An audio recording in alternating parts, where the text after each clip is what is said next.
Bien, mis hermanos, Jehová sea con ustedes.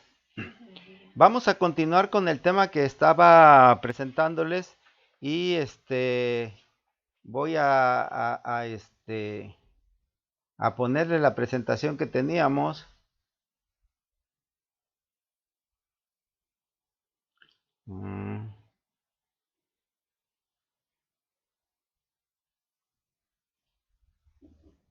a ver, me parece que no. A ver, espérenme. No, es que...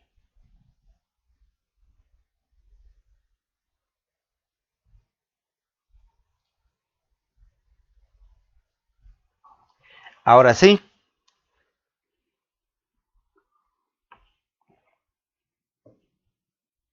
Bien, vamos a iniciar con este texto. Primera de Juan 2:16 dice, porque todo lo que hay en el mundo, la concupiscencia de la carne y la concupiscencia de los ojos y la soberbia de la vida no es del Padre, mas es del mundo. ¿Recuerdan, mis hermanos, el tema que estábamos estudiando, sobre qué estábamos hablando? Por ahí, mi hermana Teresa, ¿me puedes ilustrar cuál es el tema que estamos tratando?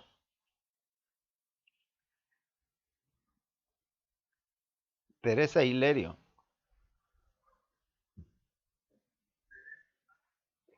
El de ahorita, mi hermano. Sí, el tema que estuvimos tratando la vez pasada.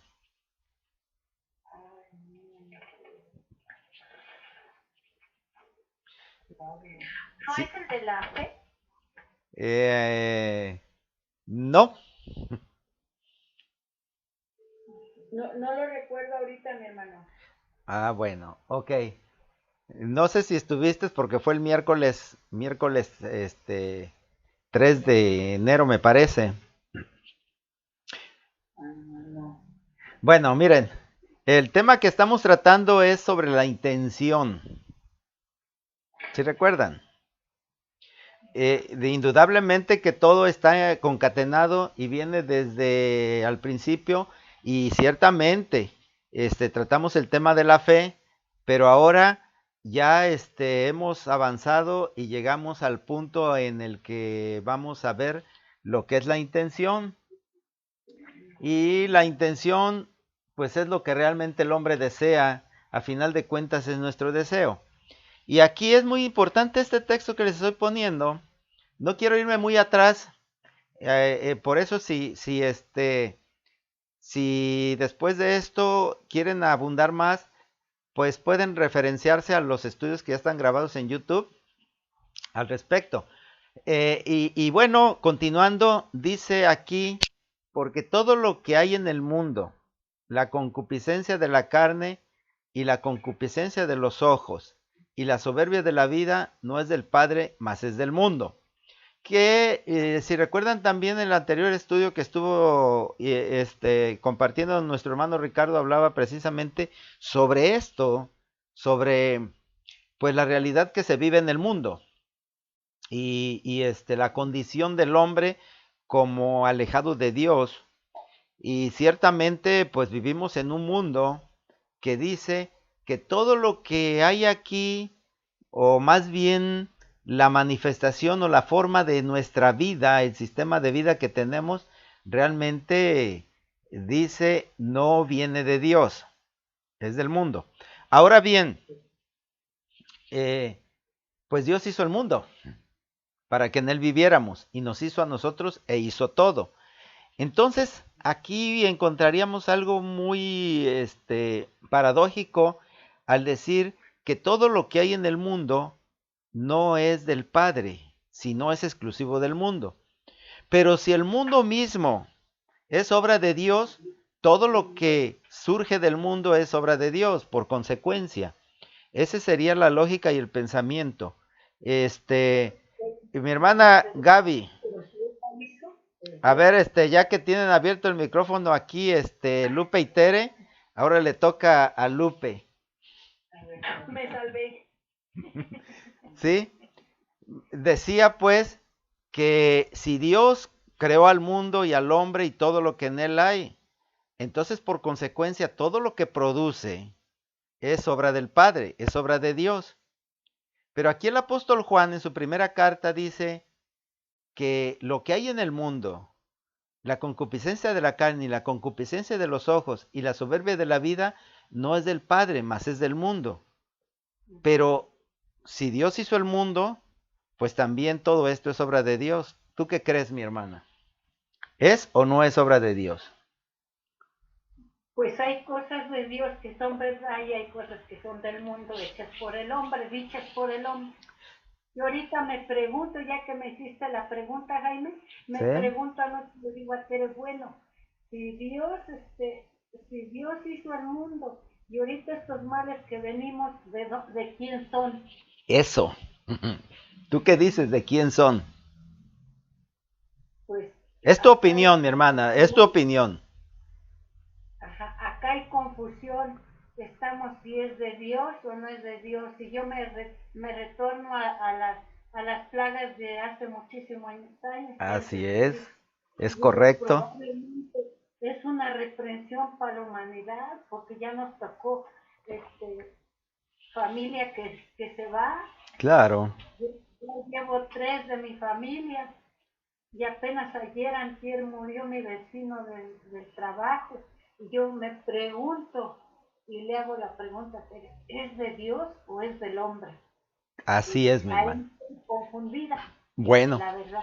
vamos a, mira, eh, es una pregunta un tanto retórica, porque la lógica nos dice que si tú haces algo y ese algo produce, es decir, si tú siembras un manzano y tú lo labras, pues las manzanas son tuyas, es obra tuya, ¿no? Porque si no siembras el manzano, nada más no hay manzanas.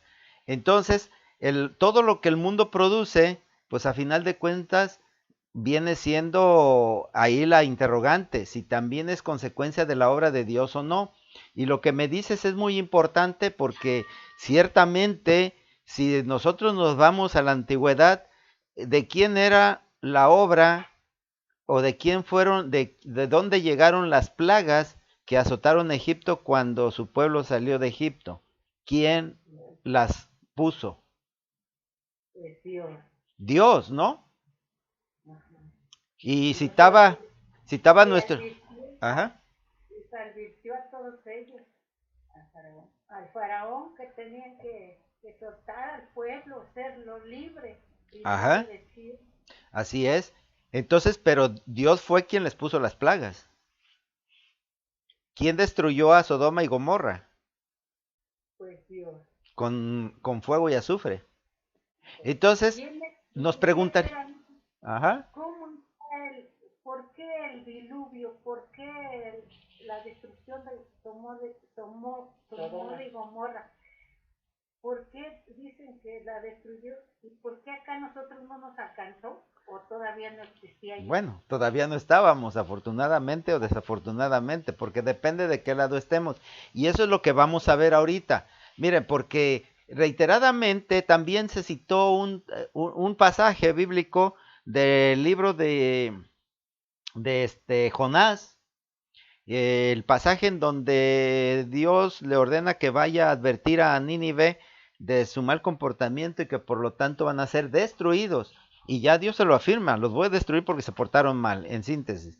Pero llega Jonás y les da el mensaje de Dios y ellos se arrepienten y dicen, quizás Dios nos perdone. Y Dios cambia su decisión. Dios cambia su decisión y decide no destruirlos.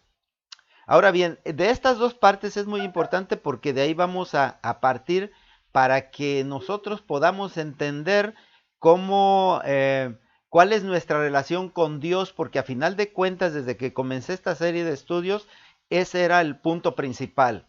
¿Cómo nos relacionamos con Dios? Es decir, la religión, ¿sí? Y acuérdense que la religión la definíamos como fe y obras. Es el conjunto de la fe y de las obras. Y ahorita pasamos al punto de la fe y en que la fe está regida por la intención del hombre. Y esa intención es lo que ahorita estamos viendo. Entonces, si aquí en este texto que vemos que todo lo que hay en el mundo, todo esto, no es del Padre, sino del mundo. Es decir, se produce en el mundo. Y ahorita vamos a ver entonces por qué es esto. Miren, yo les había puesto esta diapositiva la vez anterior, en donde un filósofo religioso, que fue obispo y de los primeros que se le llaman padres de la iglesia, que empezaron a dar forma a nuestra religión actual o a nuestra forma del evangelio actual.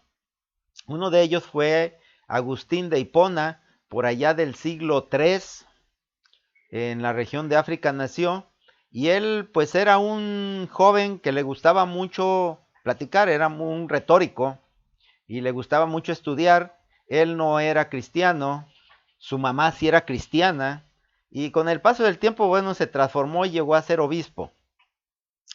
Y él hizo muchos escritos y tuvo un pensamiento que hasta hoy en día influye mucho en los psicólogos, en la ciencia de la psicología y de la psiquiatría actual, y sentó las bases de mucho de la filosofía moderna, juntamente con filósofos griegos como es Aristóteles, sobre todo él. Y todo esto se los digo, mis hermanos, para que tengamos la referencia de quién es quien señaló esto. Y él dice aquí, señala que en la visión de un cuerpo cualquiera se distinguen varios puntos. 3, para ser más específicos.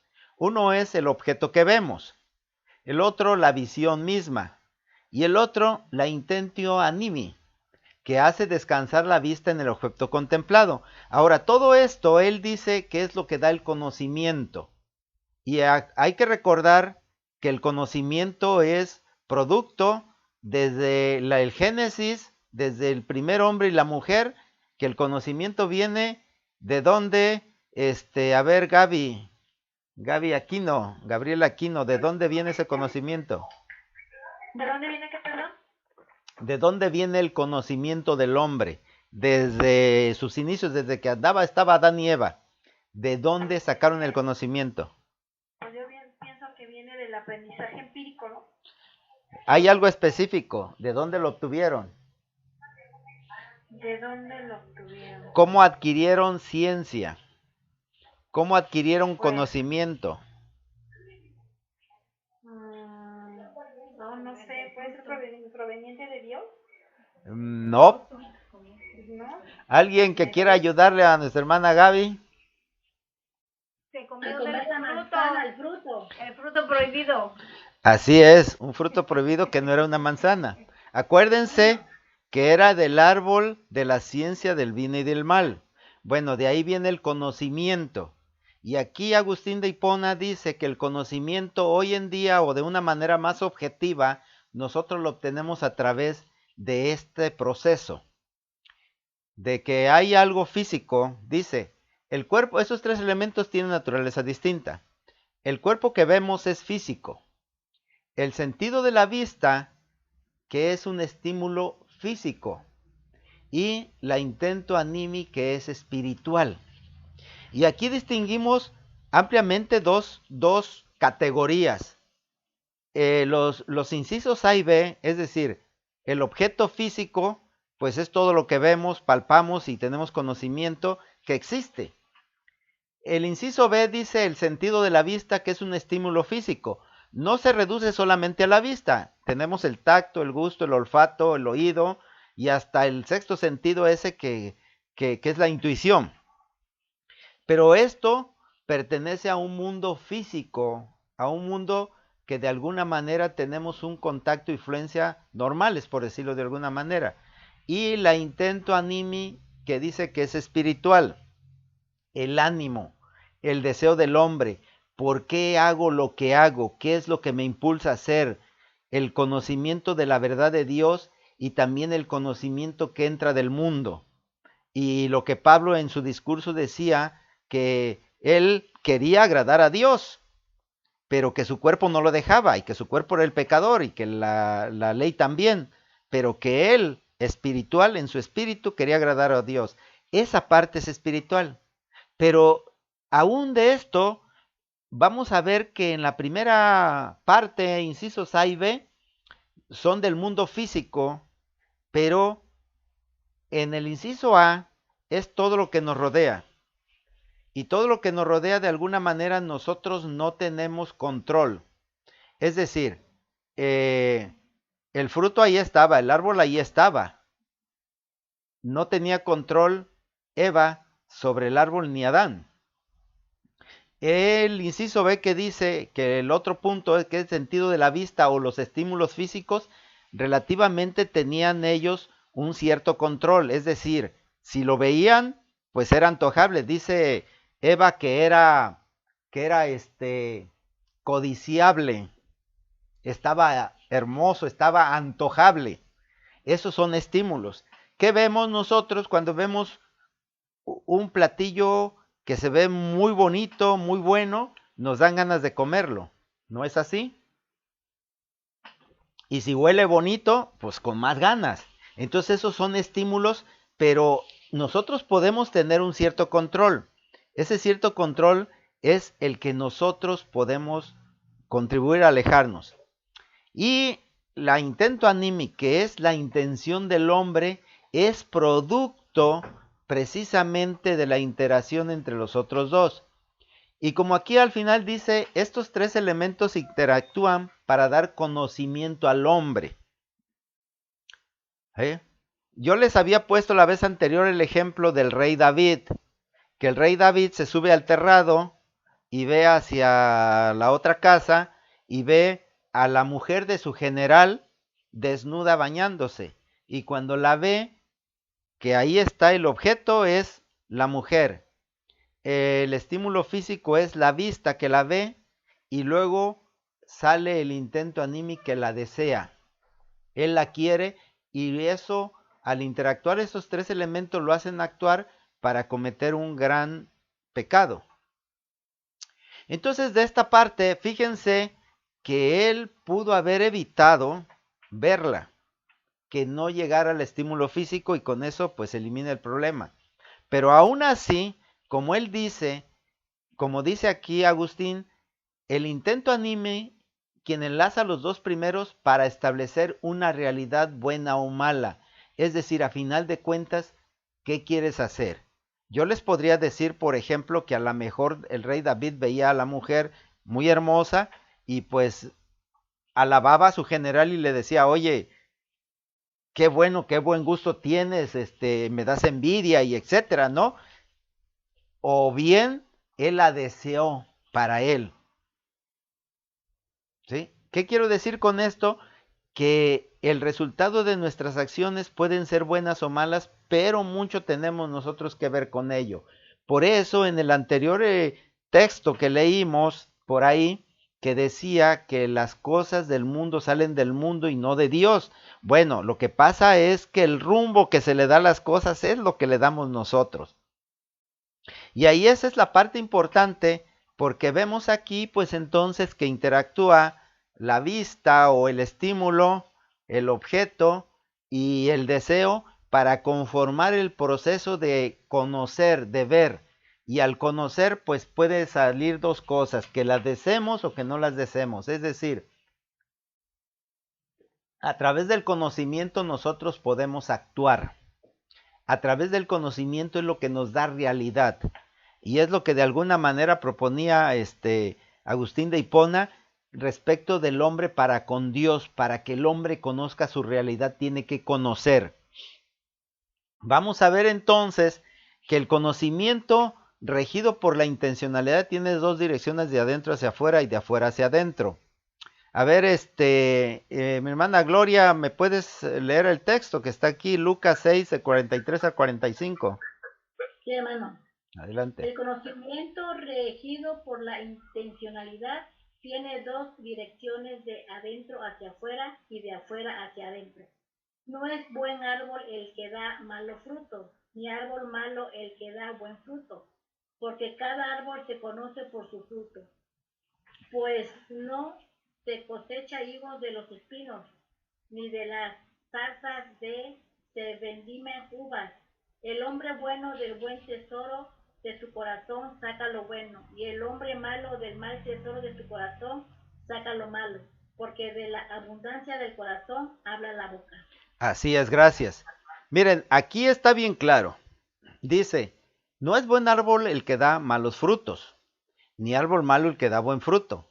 Es obvio, ¿no? Si es un buen árbol, por consecuencia da frutos buenos. Y si es un árbol malo, da frutos malos. Entonces, aquí dice el apóstol, eh, bueno, estas son palabras de nuestro Señor Jesucristo, y dice que cada árbol se conoce por su fruto. En síntesis, nosotros vemos un árbol o vemos un objeto, vemos una acción o una persona y no sabemos si es bueno o malo. ¿Cómo podemos conocer? Lo vamos a conocer por sus frutos, por lo que hace, por cómo actúa. Y así dice, porque cada árbol se conoce por su fruto, pues no se cosechan higos de los espinos, ni de las zarzas se vendimian uvas. ¿Qué quiere decir? Que todo va de acuerdo a su origen. Entonces, dice, y aquí en resumen, el hombre bueno del buen tesoro de su corazón saca lo bueno, y el hombre malo del mal tesoro de su corazón saca lo malo. ¿Qué quiere decir esto? Hay que recordar, me parece que también veíamos ahí por ahí, cuando nuestro Señor Jesucristo, en una ocasión que los fariseos critican a sus discípulos porque estaban comiendo espigas sin lavarse las manos, y les decían que faltaban a la ley que los obligaba a que se lavaran las manos para comer, se limpiaran. Y nuestro Señor Jesucristo les dice, bueno, miren, en realidad no importa si comes con las manos limpias o sucias, porque a final de cuentas lo que tú te comas, venga contaminado o no, se va a procesar y se va a ir a la letrina. Pero lo que sale del corazón, eso es lo que contamina al hombre, porque ese es lo que muestra quién es quién.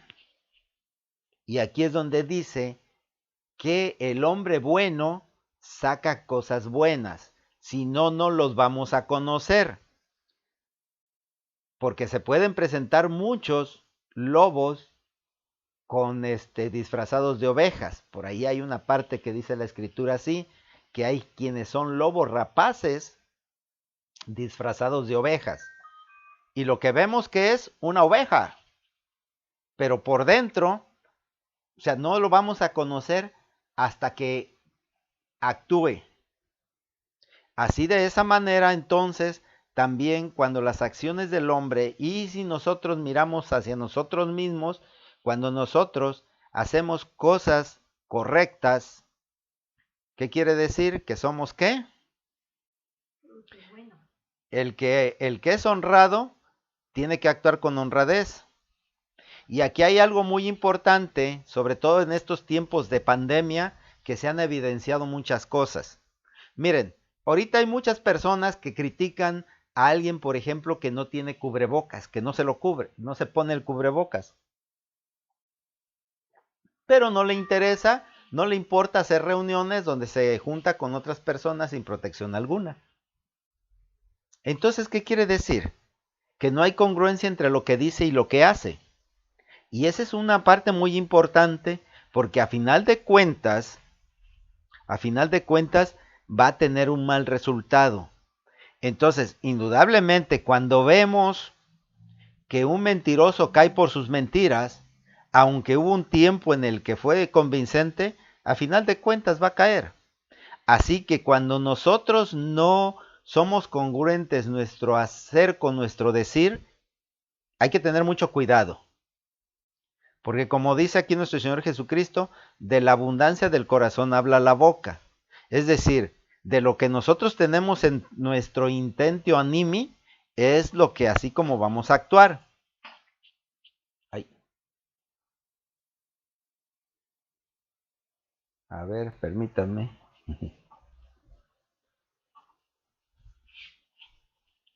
Es que luego se me va. Miren, les voy a presentar por aquí, ya otra vez lo puse, pero quiero que lo veamos otra vez.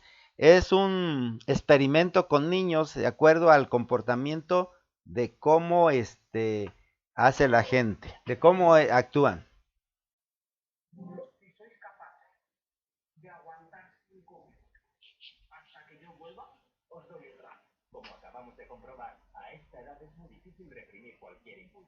sobre todo cuando tienen delante algo tan apetecible. Pues a mí me encanta la revoltura.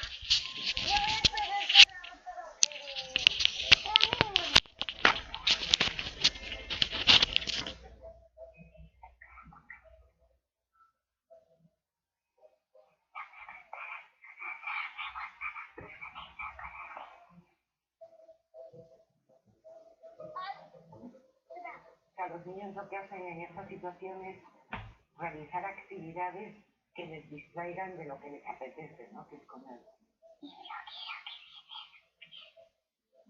Los niños entienden que no deben comerse el dulce si quieren disfrutar de dos, pero no pueden evitar inspeccionarlo.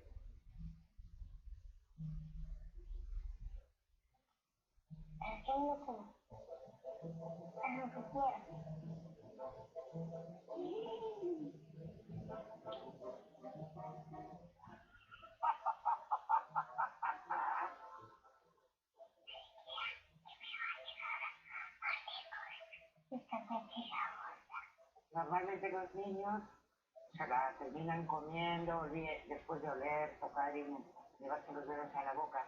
¿Cuánto tarda? Este comportamiento es típico, no mirar. Se te ha abierto la cabeza y entonces se te ha abierto el cerebro, está el cerebro. Mira qué cerebro más duro, el de color. A ver si me lo da y piensa que no tenemos comida. Están haciendo todo tipo de guardaditas con la nube y sin embargo no se la comen. ¡Ayúdame!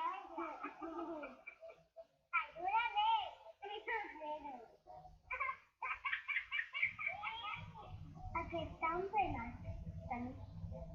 Porque tengo que ganar unos trozos de nubes en los hielos.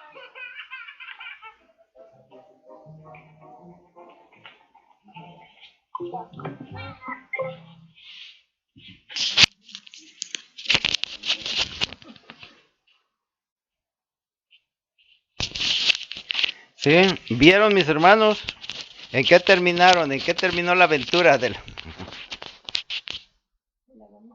la gomita? Que no aguantaron y se las comieron. Bueno, mire, de aquí hay algo muy interesante. Dice nuestro Señor Jesucristo, si estamos viendo aquí ya este texto, Mateo 26:41 dice, velad y orad para que no entréis en tentación. El espíritu a la verdad está dispuesto, pero la carne es débil. Estas palabras son muy importantes. ¿Qué decía uno de los niños? No sé si escucharon que decía que se tardaban mucho. ¿Sí?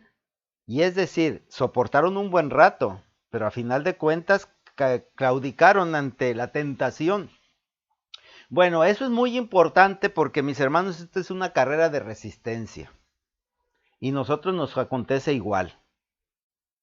Es una carrera de resistencia que dura toda la vida. Y siempre vamos a estar expuestos a estos estímulos que nos llevan a la concupiscencia de la carne.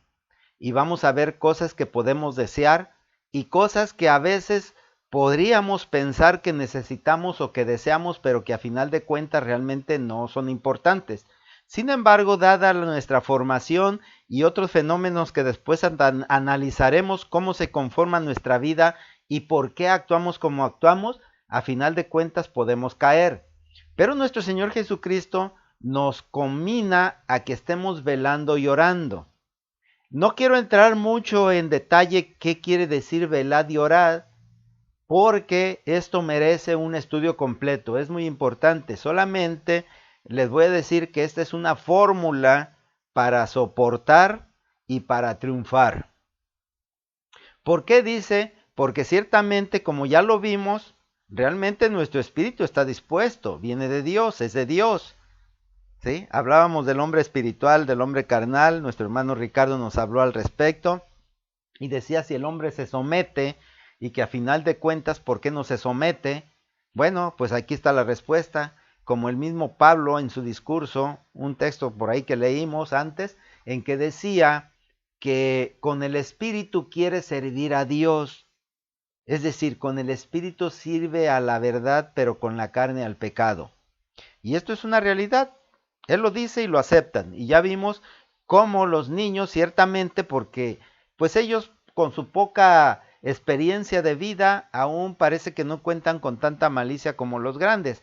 Pero hay una cosa muy importante que se llama curiosidad.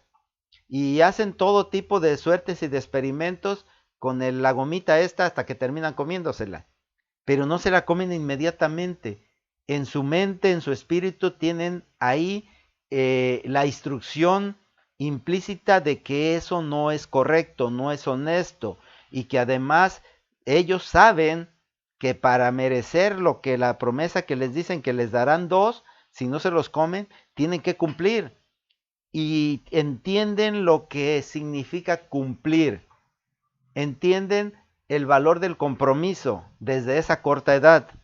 Y se ve claramente y se demuestra ahí que si los niños lo pueden hacer, claro que los grandes lo podemos hacer, porque pues somos grandes.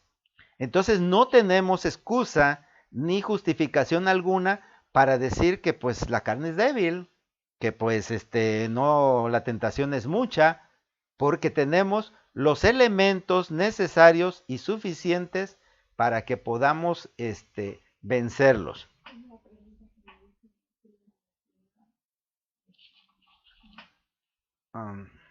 No. Dice, vamos a leer ahora en Romanos 8 del 5 al 7. Alguien que quiera leerlo, por favor.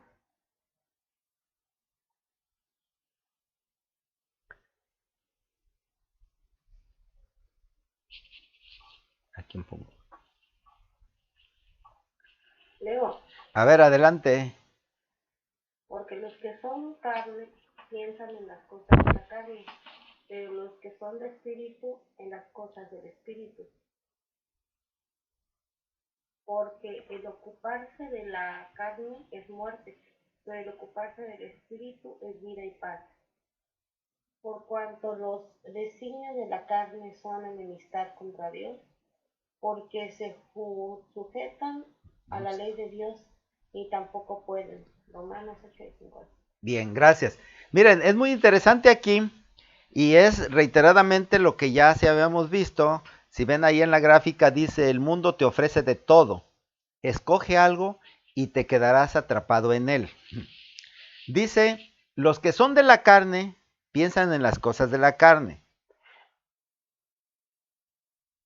A los niños les pusieron un dulce.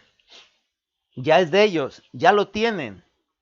Pero les dijeron que si no se lo comían hasta que regresaran, les iban a dar dos. Pero ellos ya tienen uno. Eso es lo que nos sucede. Realmente, como al principio le preguntaba a nuestra hermana Lupe, y realmente tiene mucha razón en lo que dice, porque a final de cuentas eso es lo importante de reconocer que, como decía el profeta, ahí se me fue su nombre, pero él decía, nuestra es la confusión de rostro y tuya, Señor, la verdad. No. Es Daniel. Entonces, realmente a final de cuentas, todo esto, todas las concupiscencias de la carne y todo, no es que procedan de Dios, sino que el hombre ha torcido su rumbo. Y todo lo que hay, todo lo que existe, no es malo, ni bueno, sino que es el uso y la dirección que se le dé, es lo que va a marcar en cuanto a su cualidad. Así que entonces dice, los que son de la carne piensan en las cosas de la carne. Podríamos decir que entonces, entendiendo la carne, todo lo que nos rodea de nuestra casa, trabajo, diversiones, bailes, fiestas, ¿son malas? A final de cuentas no, son cosas de la carne. Pero si yo me voy al cine, dejo de orar y dejo de velar, ¿sí? Porque solamente puedo hacer una cosa. Tal vez intentaría ir al cine a ver una película que me gusta mucho y a estar cantando un himno que me gusta mucho. pues yo creo que no va a ser muy congruente. Entonces, no es que el cine sea malo, no, sino que es un distractor, que es algo que me va a alejar de. Y entonces dice, por eso, si solamente estoy preocupado por las cosas de la carne, es decir, por qué voy a comer mañana, qué voy a vestir, qué voy a hacer el año que entra, dónde voy a ir de vacaciones, si voy a ir o no voy a ir, entonces, si no tengo tiempo para otras cosas, pues eso me va a atrapar y ahí me voy a quedar. Por otro lado dice, pero los que son del Espíritu, en las cosas del Espíritu. Es decir, vamos a ver, como decía Pablo, que hay cosas espirituales y cosas carnales. En cuanto decía, o más bien nosotros podemos distinguir de las cosas espirituales de las materiales. Por ejemplo, mi hermana Salomé Picasso, ¿tú me puedes dar un ejemplo de una cosa de la carne y una cosa espiritual? Una cosa carnal y una espiritual. Sí. Ay, pues irme a un baile, ¿no? Ese es carnal. Sí, Correcto. ¿Y espiritual? pues en lugar de irme al baile, mejor me quedo a estudiar, a analizar, a velar, bueno, A estudiar, podemos decir. y a ver, sí, porque en la situación en que estamos, pues cuántos necesitan de mi apoyo, ¿no? Ajá. Mejor. O bien, ahora bien, yo te pregunto, ¿el baile es malo? ¿No? Porque si es malo, entonces cuando el rey David regresó de triunfar, el triunfo que le dio Dios, pues cometió una maldad, ¿no? Regresó bailando de felicidad, Sí, así es. ¿sí? Y de igual manera también podemos ver cómo muchas veces en lo que se dice, no sé si recuerdan por ahí que les presenté por ahí también algo muy terrible de un grupo religioso, pseudo religioso realmente, que decían que en oración a Dios o etc., terminaron sacándole los ojos a un pequeño. Entonces, ahí está el problema. Como decía, del árbol bueno se va a conocer que es bueno cuando dé frutos, no cuando, por más bonito que se vea. Es decir, no nos vamos a dar cuenta hasta que haya resultados de la acción. Entonces eso va a dificultar realmente cuando nosotros decidamos si nos dedicamos, si estamos ya atrapados por la carne o realmente somos espirituales. Porque a final de cuentas dice, el ocuparse de la carne es muerte, pero el ocuparse del espíritu es vida y paz. Ahora bien, fíjense, cuando Satanás tentó a nuestro Señor Jesucristo y que tenía hambre, le dijo que convirtiera una piedra en pan para que saciara el hambre. Yo les diría, ¿es malo saciar el hambre? No, al contrario, es una necesidad y hay que satisfacerla. Pero ¿qué consecuencias estaba dentro del contexto de lo que estaba haciendo el hacer esa acción? Porque no era el problema de tener un pan o no, era el problema de que se estaba dejando atrapar por una situación que no tenía nada que ver con el pan, que era, pues en pocas palabras, obedecer a Satanás o darle honra a Satanás, la honra que no tiene, que es de Dios. Y por otro lado también, entonces dice que ocuparse del Espíritu es vida y paz. Miren, mis hermanos, decía nuestra hermana Lupe y con mucha razón, pues respecto de la situación que se está viviendo tan terrible, para muchas personas realmente esto es incomprensible y doloroso. Pero ese mismo dolor y eso lleva a veces desviar la intención del Espíritu en cuanto a la perplejidad que causa. Entonces, si se considera que es la voluntad de Dios que pase todo esto, y entonces no se entiende, y a final de cuentas, créanlo, que el tener ese pensamiento hace infeliz al hombre, y al hacerlo infeliz, pues realmente no es la voluntad de Dios. Cuando menos, en mi criterio, yo creo que Dios no nos puso realmente para que sufriéramos. Si no, pues, qué malo, ¿no? Qué malo, porque imagínense, nada más crearnos para que suframos, mejor no nos hubiera creado. Sería más justo y misericordioso. Entonces, realmente aquí el problema está en la dirección que el hombre mueva su intentio animi. Porque a final de cuentas dice, los designios de la carne son enemistad contra Dios, porque el que se ocupa de las cosas de la vida, esa es su recompensa. El que se aleja de todo por hacer fortuna, va a hacer fortuna, la va a disfrutar, va a vivir y hasta ahí se acabó su vida. Por eso no va a tener parte con Dios, porque no es ese. Pero dice, porque no se sujetan a la ley de Dios. ¿Cuál es esa ley de Dios? Ahora dice, ni tampoco pueden. A ver, alguien, Maribel, ¿cuál es esa ley de Dios?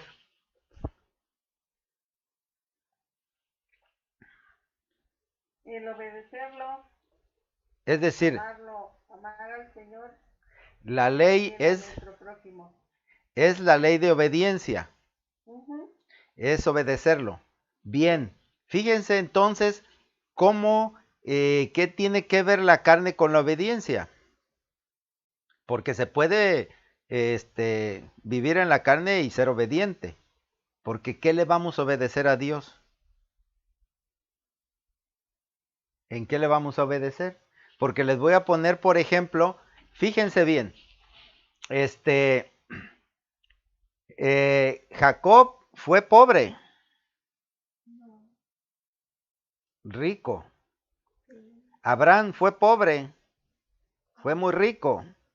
Dios lo llenó de bendiciones, ¿no es así? Y no se diga de Salomón. Y así podríamos poner una lista interminable de las bendiciones que Dios reparte sobre muchos hombres que son cosas de la carne. Fíjense, esa ley de Dios, a veces nos distraemos pensando que puede ser muy simplista, y lo es, pero no por ese camino, sino que es bien simple. O escogemos el mundo o escogemos a Dios, o escogemos esta vida o escogemos la vida que Dios nos da. Ahora, no voy a entrar en detalles cómo se hace la elección, pero hay dos. Dice nuestro Dios, y pongo ante ustedes la vida y la muerte, escoge. Las dos cosas las pone Dios.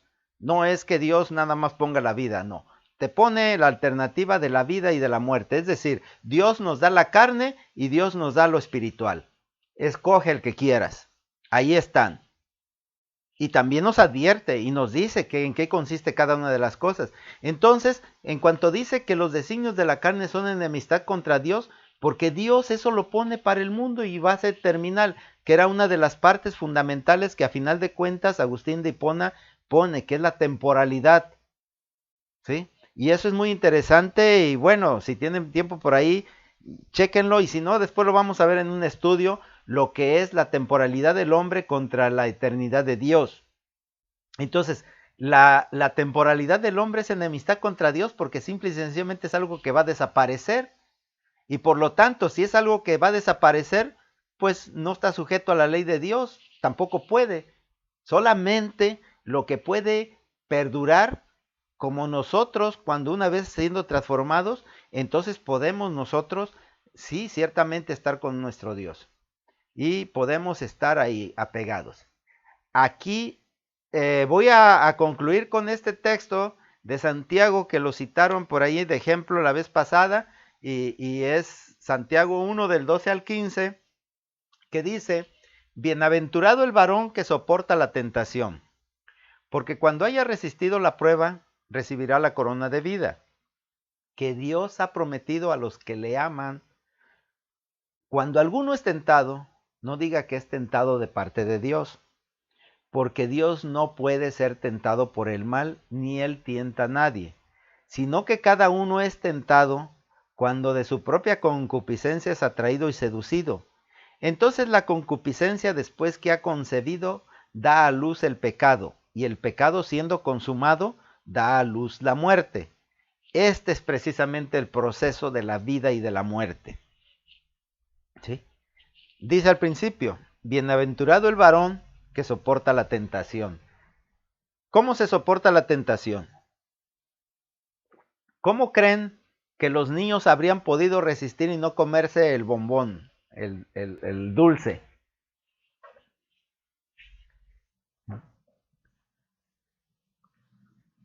Mi hermana Esther. Eh,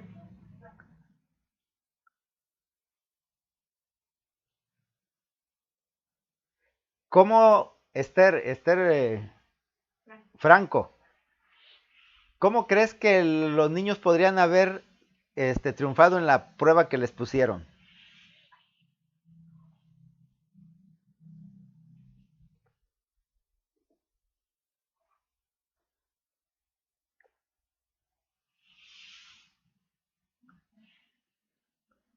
Está abierto ese micrófono.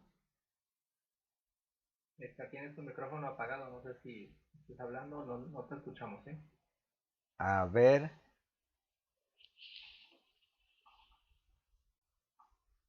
No, sí lo tengo encendido. ¿Sí me escuchan?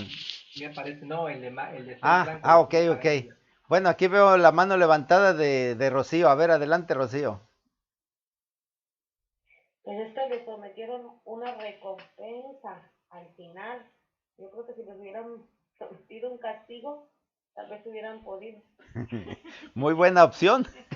Aunque no entra la opción dentro de ella, pero es buena. No, más bien yo me refería precisamente con relación a esto, de cómo soportar la tentación. Miren, nuestro Señor Jesucristo dice que velemos y oremos. Pero también algo me llamó la atención dentro de ahí que uno de los niños dijo, ay, ¿cuánto se tarda? Es decir, si el lapso fuera cortito, pues podemos resistir. Por eso les comentaba que es una prueba de resistencia.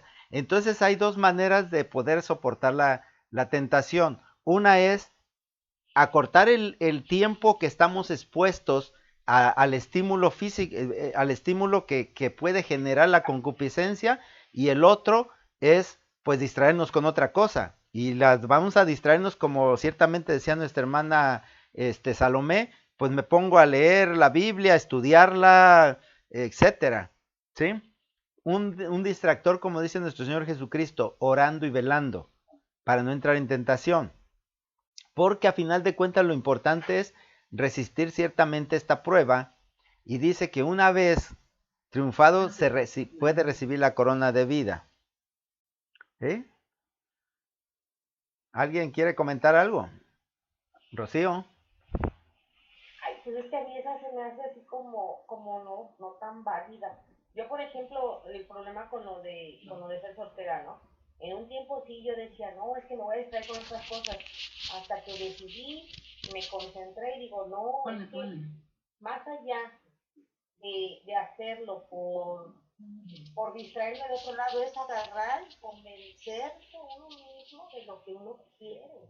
Ah, sí, claro. O sea, es como que siento como que es muchísimo más válido Sí. que distraerme con otro, porque al final sigue estando en la cabeza. Sí, claro. Sí, miren, realmente esta no es más que algo, podemos decir así, términos generales, porque como les digo, realmente esto merece hacer un análisis más profundo de cómo es el proceso para que podamos soportar la tentación. No es tan sencillo, no es tan simple, porque simple y sencillamente si a los niños le ponen el bombón y a los 30 segundos llega, pues claro que ya lo resistieron, ¿no? Pero no se trata de eso. Es lo equivalente de decir que Dios nos pone en la vida y nuestra vida dura, pues es decir, un niño cuando fallece, ¿qué oportunidad tuvo de pecar? Ninguna. Pero la gran mayoría no es así. Entonces, tenemos que tomar en cuenta en eso. En términos generales, así a grosso modo serían dos maneras de poder vencer la tentación. Pero bueno, eso es apenas para empezar, y vamos a continuar con ampliando todo esto. Así que hasta aquí vamos a dejarlo, y vamos a continuar el domingo. Que Jehová, Jesús y el